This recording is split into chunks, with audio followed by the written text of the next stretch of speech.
Bonsoir tout le monde. On est au Monténégro, Oui. premier jour, on vient d'arriver, c'est tout frais. On n'a pas galéré pour se garer ce soir. Rien. Incroyable. Ah si, on a quand même galéré, on a voulu se vidanger, mais en fait on n'accédait pas à la zone de vidange dans le camping. Non, il faut avoir des suspensions qu'on n'a pas, parce que ça frotte. Bon, c'est Voilà. pas grave, on se débrouillera. Olivier il prendra une petite bassine demain. Voilà. Donc on est où exactement, ma chérie? Voilà, on est au Monténégro, Bah, on est à l'entrée des Bouches de Kotor, mais... à l'entrée des Bouches de Kotor. Voilà. Le camping s'appelle comment? C'est toi qui as regardé et qui as fait, hein? Bon, on vous redira. Je sais pas. Et voilà la vue qu'on a ce soir, un petit coucher de soleil sur Kotor.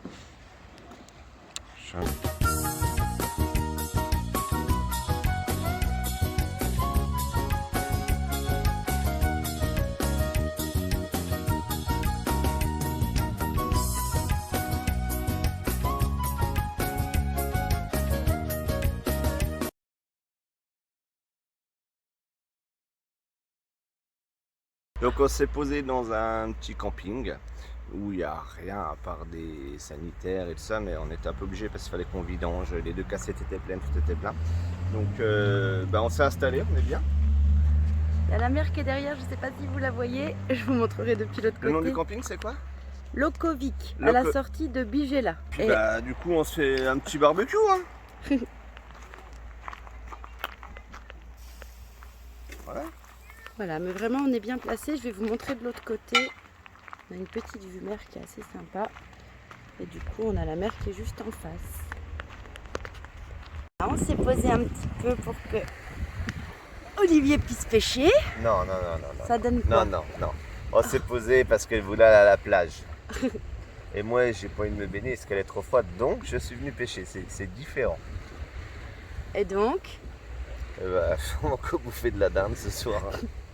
Je suis mauvais, hein, je retire jamais rien. En même temps, ils sont difficiles les poissons. Hein. Je leur donne de la côte de bœuf, ils en veulent pas. On quitte notre camping au début du Monténégro, où il était écrit que Park Fortnite était à 15 €. Donc juste vous méfiez des prix de Park Fortnite qui sont complètement faux. Parce qu'au moment de partir, on a payé 51. Donc c'est pas du pour 2 nuits, hein, au lieu de 15 et 15, 30 €. On devait aller visiter Kotor aujourd'hui. Juste derrière nous là-bas. C'est en face là-bas. Mais en fait, on n'a pas pu se garer. Et là, on se retrouve à longer une petite route, une route qui longe les Bouches de Kotor. Et on peut pas faire demi-tour. Et on a longé longtemps, hein, on n'a pas juste fait 1 kilomètre. Hein, donc on reste sur cette route, on avance. Et vu qu'on n'arrive même pas à se croiser à deux sur la route, hein, c'est une vraie galère. Marie fait de l'huile. Vous imaginez même pas à quel point. Bon, par contre, les Monténégrins sont vraiment sympas en voiture. Ils doivent arriver de loin, ils se garent. Enfin, ils sont gentils. Mais là... Oui, un grand merci aux gens du Monténégro. Je sais pas comment on dit, des Monténégrins ou je sais pas. Ouais, je crois que c'est vraiment des gens sympathiques en voiture. On se croirait à la Réunion, les gens sont courtois, vous laissent passer, gueulent pas. Heureusement que ça nous arrive au Monténégro. Voilà pour le petit restaurant d'à midi, du bar avec des frites sauce tartare et du saumon avec du riz et... la purée de brocoli. La purée de brocoli. Il y en a un de nous deux qui mange moins gras que l'autre.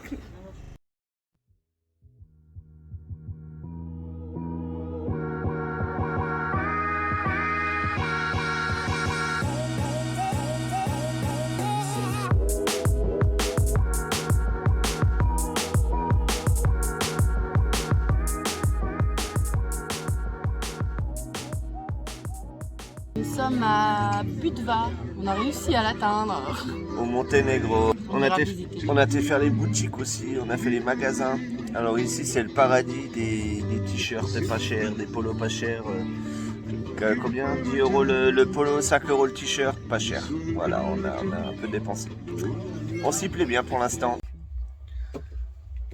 Ma femme nous a trouvé un parking. On est samedi soir. Je sais pas si vous entendez, on est à côté d'une boîte de nuit. C'est original. En même temps, j'en avais trouvé un calme, mais Olivier n'a pas voulu y rester. Ouais, bon, c'est vrai, je l'avoue, mais je regrette rien parce que le secteur est vraiment beaucoup mieux que celui d'avant. Mais cette nuit, je pense qu'on va bouger dans le lit. On est le combien aujourd'hui? Le 26 septembre. Ça même. Et nous allons visiter Budva, En Monténégro. au Monténégro toujours. Alors, on est arrivé hier soir sur un parking, il y a une grande marina, c'est comme ça qu'on appelle ça. Enfin, Ça s'appelle la Rivera ici. Voilà, une C'est Rivera. une promenade qui longe tout le bord de mer. ça fait un peu station balnéaire, c'est sympa.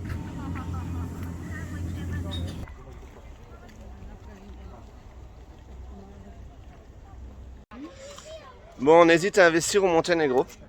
Ouais. C'est un pays qu'on aime bien. Moi, on a trouvé encore mieux, c'est acheter un petit truc comme ça. Ce serait mieux qu'un camping-car. Je pense qu'il y a beaucoup plus d'espace, beaucoup plus de place dans le lit. Et en plus, le nom du truc, j'adore. Il s'appelle le Dominator. Bon, ma chérie, on abandonne le yacht. Ouais. On rentre dans la vieille ville de Budva. Par une petite porte. Elle kiffe les petites portes en fait, c'est ça le truc. Alors celle-là, elle a une histoire, elle a quelque chose Je sais pas. Oh bah tu t'es vachement bien renseigné. D'habitude, t'es toute fière de montrer l'histoire de la petite là, porte je qui sais donne pas. sur eux. Bon, Oh, c'est mignon. il a dû laisser aller là. C'est vrai que c'est mignon.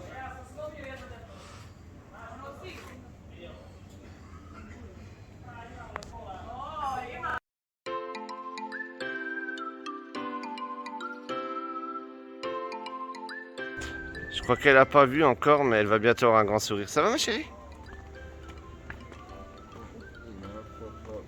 C'est fermé. Ah, elle a vu Morito.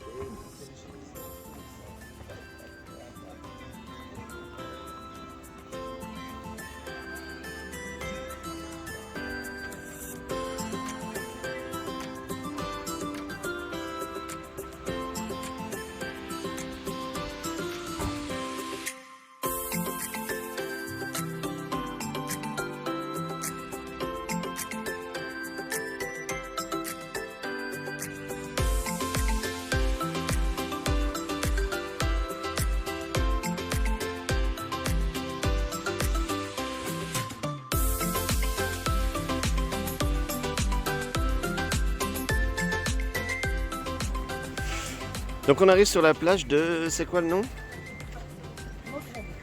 Mo Maugraine. Maugraine. Comme d'hab, je ne suis jamais les noms. Eau claire, sable. Enfin du sable, on n'en avait pas trouvé en Croatie, là on a du sable au Monténégro, c'est bien. Ça donne envie, ça fait des petites falaises, un peu comme le sud de l'Algarve, disait Marie tout à l'heure, c'est vrai, c'est joli. Voilà, on se dirige gentiment vers le lac de Skadar qui est ici. Coucou, nous sommes à Virpazar et on s'apprête à aller visiter le lac de Skadar en bateau. On a trouvé un super spot qu'on vous filmera. On va vous le filmer tout à l'heure, il est gratuit, il est super calme, on est trop bien. On a bien dormi, ça fait du bien. Pas de galère pour cigarer. On a fait un super resto hier soir qui est là, le Konoba, je sais plus le nom. Voilà. Je vais le filmer en passant. Voilà le resto où nous avons mangé hier soir. On vous balance la vidéo tout de suite après. On a super bien mangé. C'est sur le pont. Il y a un pont, hein, voilà. Le parking est à gauche quand on sort du pont là-bas. Tout au fond, on peut se garer. On a une vue sur le lac. C'est gratuit. Et voilà, on vient de prendre un petit tour en bateau avec une certaine Sophie. C'est le premier shop qu'il y a sur la gauche en entrant. 10 € par personne. C'est un bateau de groupe. Sinon en privé, c'est 50 € le bateau. C'est à savoir qu'il vaut mieux prendre en groupe. C'est beaucoup moins cher. Pour une tournée de 2 heures. On y va. On va plus manger pendant 2 jours là. Après la soupe, une goulash, du risotto, des frites, du poulet.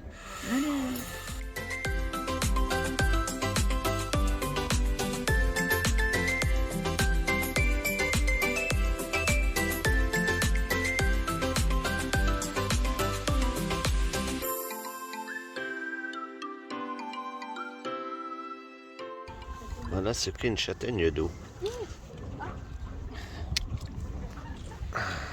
Или marron, il n'y en a pas, non? Kad još bolje salata možda njega da se pravi sa bilo što. J'ai compris Oui, salade aussi. il a dit qu'on peut même faire une salade avec ça. Ima na, On peut les cuire aussi. Ah oui, les cuirs ima na aussi. Google mapu da ukuca, tamo sve piše o njemu. Kasaranja se zove. Voilà. Bah, écoute, c'est quelque chose qu'on connaît pas du tout, c'est original. Ima to i u Kini i ovdje. Tu veux goûter?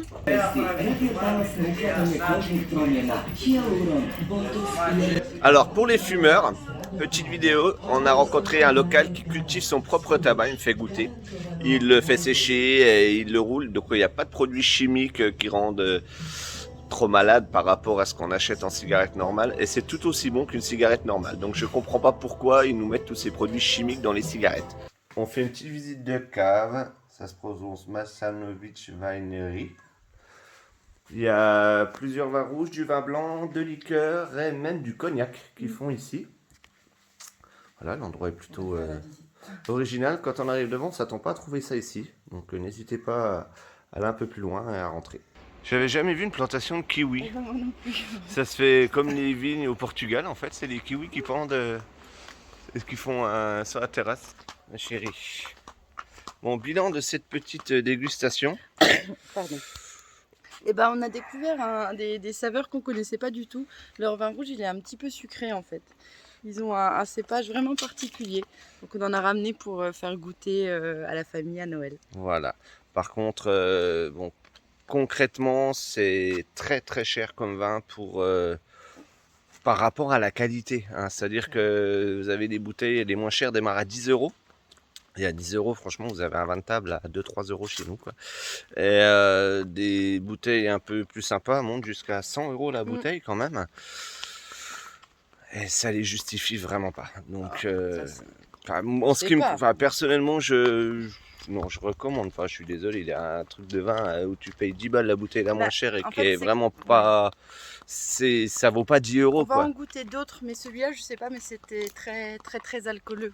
On sent beaucoup l'alcool. C'est des vins qui sentent énormément l'alcool et ça justifie pas le tarif en fait. C'est ça le problème. C'est payer 10 € une bouteille, c'est bien, mais quand elle est bonne quoi.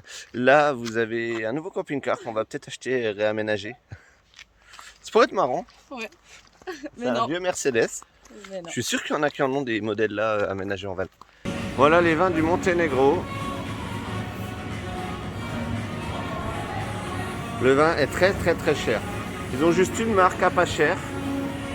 C'est celle-là. Alors, sur différents cépages. Tout le reste c'est très cher. Les vins français sont moins chers qu'ici. Et on les trouve d'ailleurs par là. Hein, il y en a. Il y a du Fronton, il y a différents vins. Voilà. On sort de course. Et on a le sourire. C'est Acadie, pas plein à craquer, mais il y a pas mal de viande et tout. 60 €. Donc ça nous paraissait tellement pas cher. Rien que la viande, on l'achète en France, il y en a pour le prix là. Ma chérie. Oui. On est le 27 septembre aujourd'hui, on vient de redescendre du lac de je ne sais toujours pas le nom. Skadar. Et nous sommes à Ulcinj. Ulcinj, c'est dans le sud du Monténégro. Ouais, on est quasiment en Albanie là. On a trouvé un petit spot pour ce soir au bord de la plage, totalement gratuit. Pour ne pas dire sur la plage. Sur la plage. On est en autonomie depuis 2 jours, à préciser. On a juste été dans un car wash, petite astuce au Monténégro pour trouver de l'eau. On a trouvé de l'eau dans un car wash et on a aussi vidangé du coup dans le car wash parce qu'ici c'est impossible de trouver des endroits de vidange et on ne veut pas vidanger dans la nature, donc on a trouvé cette solution là. Et là on va aller se voir un petit coucher de soleil sur la plage. Petite précision supplémentaire, la plage c'est du sable, du vrai sable fin. On n'en avait encore pas trouvé jusque-là. Hein. Les plages de sable qu'on avait trouvées, c'est plutôt du sable un peu gravier, très épais. Que là, c'est une vraie plage. Voilà pour le Monténégro, c'est terminé. On passe en Albanie. Là, ce sera la prochaine vidéo. Un petit bilan sur le pays. C'était très chouette. C'est vraiment très beau. Bon, toujours assez peu de possibilités de baignade pour nous qui aimons le sable, mais vraiment les paysages, c'est magnifique. On a préféré à la Croatie. Ah oui. Vraiment, on a bien préféré la Croatie. Donc, si vous voulez faire la Croatie en voyage, n'hésitez pas à vous programmer de Monténégro sur la fin. Une fois que vous êtes à Dubrovnik, vous êtes pratiquement au Monténégro. Et c'est pas très long, hein, le Monténégro, c'est un petit pays qui est gros comme un département français. Donc, ça mérite de passer la frontière et d'aller le visiter. Et voilà, C'était chouette. et les gens sont adorables au Monténégro. Tous les Monténégrins qu'on a rencontrés sont ouverts, souriants. Ça, c'est bien, voilà, on recommande. Ouais. C'est juste un petit peu sale, quand même. Les ordures, c'est pas ça. C'est un pays qui n'est pas développé Ouais. comme les pays où la France, par exemple, où on vit. Et c'est vrai que le côté un peu plastique choquant. et tout ça, au supermarché, vous avez encore des sacs plastiques, chose qu'il n'y a plus chez nous quand même depuis un certain temps. Donc forcément, bah, on va dire que c'est comme chez nous il y a 20 ans en arrière, quoi, hein. Mais c'est Ouais. pas dégueulasse non plus. Voilà. Non, mais il y a énormément d'ordures le long des routes, mais bon, faut faire abstraction. Voilà, mais c'est très beau. On le recommande, vraiment on le recommande. On fait le petit point budget comme d'habitude. Tu t'y Allez. colles ou je Non, m'y c'est colle? toi. Ah, c'est moi. Allez, bah, allez, c'est parti. Donc, gasoil 62 €, c'est pas gros, hein, donc on n'a pas énormément roulé. En camping et parking 91 €. En course 32 €. En carte de téléphone, on en a parlé dans la vidéo, 15 €. C'est ce qui permet d'avoir le téléphone là-bas. En bar-restaurant 167 €. On avait re-rempli le GPL, on a remis 7 € dedans, de peur toujours de ne plus avoir de gaz et d'avoir froid.